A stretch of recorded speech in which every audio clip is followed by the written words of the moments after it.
Alors, on s'est déjà eu au téléphone, je vous ai déjà répondu vis-à-vis de votre contrat. Et un assureur a-t-il le droit de mettre une exclusion sans que personne n'ait aucun problème de santé?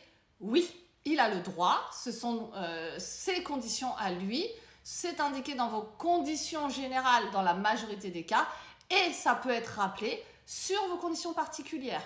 Donc, admettons que vous avez un sinistre lié au dos ou au psy.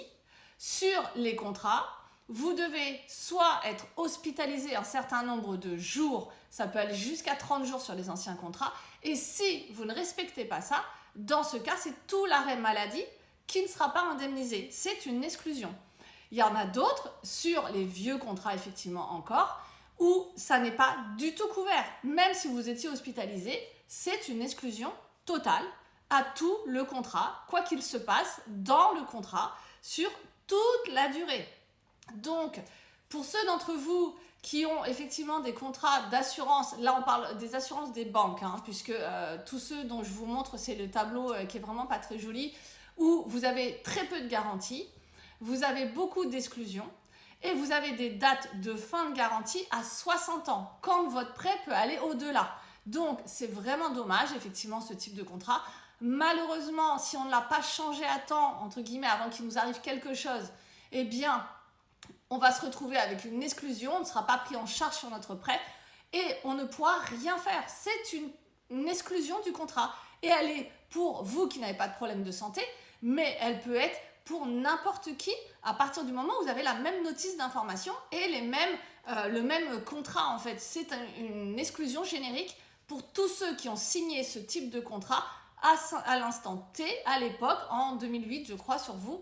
Donc malheureusement, oui, l'assureur, même si je n'ai pas de problème de santé, il a le droit de m'exclure et d'exclure une garantie ou une façon d'un certain sinistre qui va arriver, comme le dos et le psy. Il a le droit en fait. Et vous êtes encore nombreux, même en 2025, à signer des contrats dans lesquels il y a des exclusions sur le sport. Donc en fonction de ce que vous faites comme sport, attention, vraiment relisez vos conditions générales. Il veut y avoir l'exclusion sur le dos et le psy et c'est très courant vraiment qu'on ait ça dans nos contrats et qu'on ne soit pas hospitalisé sur un arrêt maladie ou même un accident du travail qui toucherait notre dos. C'est tout l'arrêt maladie qui ne sera pas du tout indemnisé, c'est une exclusion du contrat. De la même façon, il y a une exclusion du contrat si j'ai un accident alors que je suis sous emprise alcoolique ou sous emprise de stupéfiants. En fait, c'est des conditions qui sont signer les conditions générales et pour ce qui est des conditions particulières, quand je n'ai aucun problème de santé, je n'ai pas de bon pour accord à signer puisque j'ai accepté la proposition, j'ai accepté les conditions générales que j'ai peut-être paraffées, etc. Maintenant, tout se fait électroniquement, donc on signe tout électroniquement. Et si effectivement mon questionnaire de santé est vierge et que je mets non partout et que je n'ai aucun souci de santé, il n'y a pas de bon pour accord, puisqu'il n'y a aucune modification de la proposition de base. Maintenant, s'il y a une modification parce que j'ai répondu « oui, j'ai un traitement pour l'hypertension, l'hypothyroïdie, je suis diabétique, j'ai une sclérose, etc. etc. » Certes, on va avoir essayé de demander toutes les garanties, mais l'assureur, là, a le droit de me dire « écoute, je ne veux pas de toi sur telle garantie ou je t'exclus telle chose. » Eh bien oui, là, il y aura un bon pour accord et c'est le bon pour accord que vous devez signer dans ces cas-là. Mais ça, c'est pour les gens qui ont effectivement des antécédents médicaux qui ont été déclarés.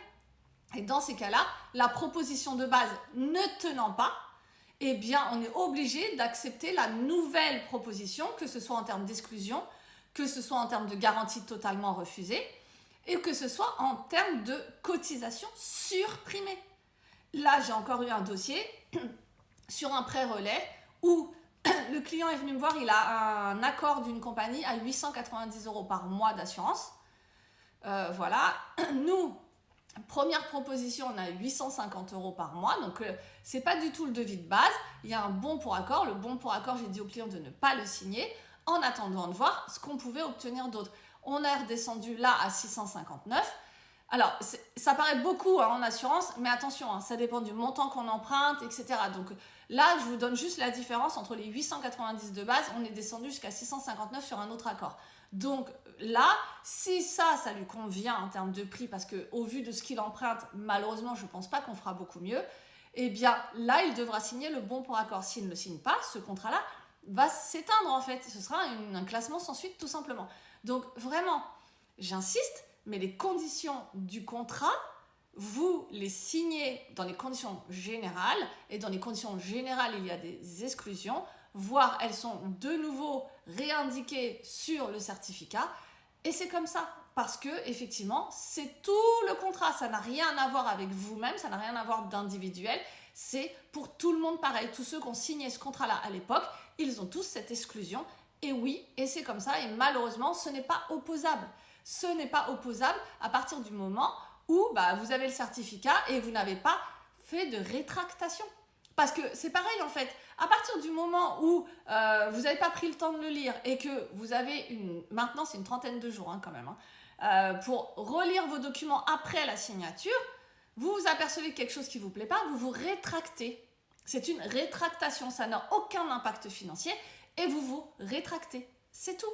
Et là, vous pouvez rechercher un contrat peut-être mieux disant, un contrat avec de meilleures options, et ainsi de suite. Voir si vous apercevez des choses à cause de ce compte-là, où je vous explique plein de choses, je vous montre sur les documents, et vous apercevez que vous avez ça, changez votre contrat, et changez-le tant que vous n'êtes effectivement pas en arrêt maladie et pas en invalidité. Donc, dans votre cas, on s'est eu au téléphone, donc je sais que ce n'est pas vous qui avez un souci de non-indemnisation, mais plutôt votre épouse. Eh bien, votre contrat étant le même, je vous conseille vivement de changer déjà le vôtre. Et après, si vous voulez faire des réclamations à votre assureur actuel pour le dossier de votre femme, faites-le. Mais honnêtement, moi j'ai lu les documents, il n'y a pas grand-chose à faire dans votre cas, malheureusement, hormis vous changez votre contrat. Évidemment, ce n'est pas à souhaiter, mais si au moins il arrive quelque chose, vous serez mieux garanti.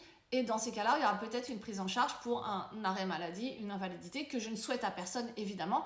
Mais quand vous avez ce type de contrat, ne restez pas sur ces contrats. Je suis désolée. Donc voilà.